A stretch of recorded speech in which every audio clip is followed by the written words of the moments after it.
Capricorns, welcome to your weekly Sidereal Astrology forecast. This is for August 29th through the 4th of September, 2016.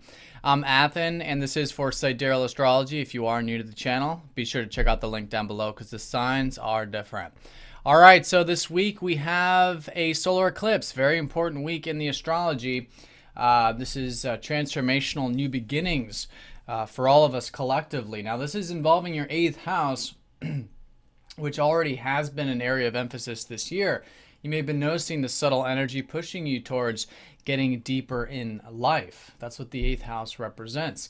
It's about getting deeper into life, and this is with ourselves, which could be through transformation, change, really getting into what really matters most to us, getting in contact with what matters most to us in life.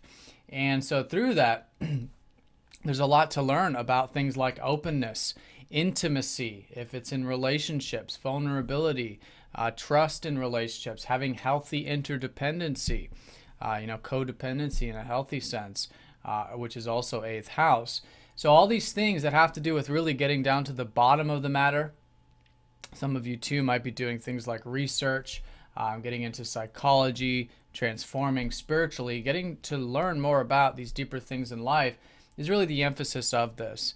And with the solar eclipse, this is suggesting now a new beginning along the life path to do just that. So as we approach the solar eclipse, which will be on Thursday, as we approach that, there is this lowering of energy. We'll be in the balsamic phase, which is a good time to recede a bit, tap into that intuition, maybe get some alone time. Then around Thursday and onward, the solar eclipse energy will start to take form in terms of what is manifesting here in the deeper side of life. So it's great to set intentions with this. It's great to be flexible to see where things take you. But the fundamental here is about connecting to what truly matters most. So that's the most important event this week. It is going to be collectively challenging. I do want to say it is forming a T-square, as you can see here in the chart, involving your ruler Saturn, who's been squaring up to Neptune. So a lot of you have been hearing me talk about this uncertainty and doubt this year. If we try to figure out what we're building, what does the future have in store, what's unfolding in our lives, and so if the mind tries to get too caught up into understanding how things are unfolding this year and what we're building, then it is creating confusion and doubt. So it's been so important to have acceptance along the life journey and have that faith and live in the present moment as best as we can. And in that way, we can be very productive, with Saturn. We can still get things done, build things without being concerned for the outcome and living in the future with the mind. So this is going to be emphasized here. Now, this has been your ruler in the 11th house, which has been this year helping you establish your aspirations. This is actually a good placement for Saturn to be in the 11th house, which is about the slow and steady steps towards your future aspirations in life. It might be your hopes, your wishes. It might be for you personally like that, but maybe also too about your community, networking, connecting to friends or organizations, things like this. Even technology can be supportive here with your ruler in the 11th. But of course, as you know, it takes time. It takes patience, it takes persistence, and this solar eclipse is really activating that persistent approach to things. And squaring squaring your ruler here really is pulling on you to have that slow and steady approach, to really challenge yourself to cultivate those aspirations and also cultivate, more depth, more deeper connections, both with yourself, your relationships, and life. So that's the Saturn side of it. And then, of course, Neptune opposing up to this in your second house, especially with the South Node in your second, is suggesting that a lot of things having to do with the financial or material side of things, having to do with the resources, is really requiring that acceptance.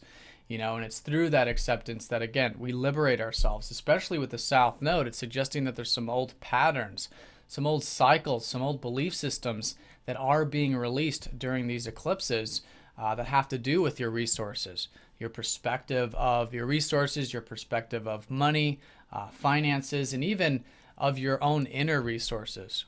your sense of self-worth, your self-efficacy, which is your ability to go out and achieve and cultivate the things you value. So if there seems like there's an over extreme here, or there's some fears relating to this, or again, uncertainty with Neptune, it's good to do the spiritual work, which comes through the acceptance that we have them.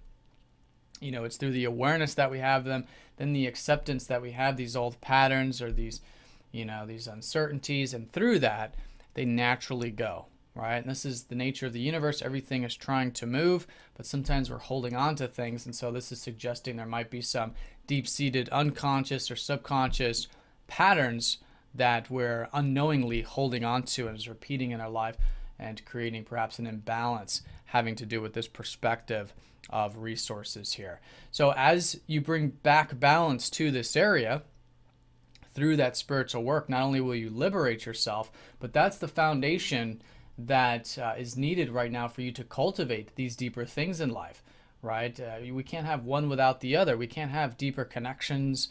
We can't have, intimacy and all of this in life without a good solid connection to earth, without a good solid connection to the material realm and our perspective of our values in life. We have to know what we value, but it's suggesting here not so much pursuing your values as much as it's bringing this area back into balance through acceptance and releasing any old patterns that might be unhealthy relating to that area.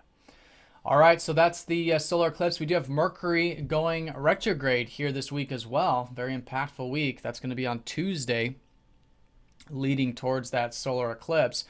So with this reflection now relating to what's possible, you guys have had a lot of energy in your ninth house. Jupiter has recently shifted into your ninth, helping you see perhaps future possibilities, potentials, maybe opening your mind, such as through philosophy or learning or studying, that kind of thing. Some of you may be adventurous, doing some traveling or connecting to nature, going for hikes, things like this.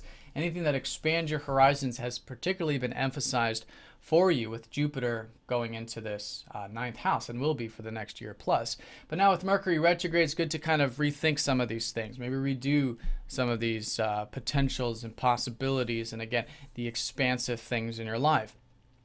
And so through that, you'll be learning a lot over these next few weeks relating to that, especially because Mercury does already rule that ninth house of yours.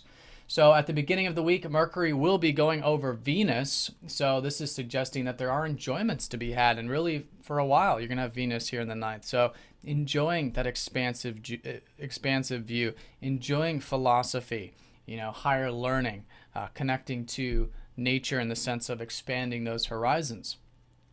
And maybe that's coming through your relationships as well, maybe a more expansive view of those since Venus is there. Then at the end of the week, Mercury is going to go retrograde back over Jupiter towards the weekend. So with this, it's re-examining these potentials, but knowing that the potentials do exist. But maybe there's something to learn about that, to rethink and to redo with those future possibilities, which are certainly expanding your horizons at the moment. All right, so Capricorn, that's the week in a nutshell. Definitely an emphasis here on transformation and change with what truly matters in life to you, making whatever changes are necessary there to connect to the deeper side of yourself, your relationships, and of life in essence. Of course, collectively challenging, so bringing in the extra attention to be patient in the process, to work hard, to challenge yourself to do that, while at the same time cultivating those aspirations. They're really trying to link up here. The true meaning of life is trying to link up with these future aspirations and help you balance too your inner and outer resources. All right, Capricorn, so have a fantastic week. Thank you for watching, and I'll see you all next week.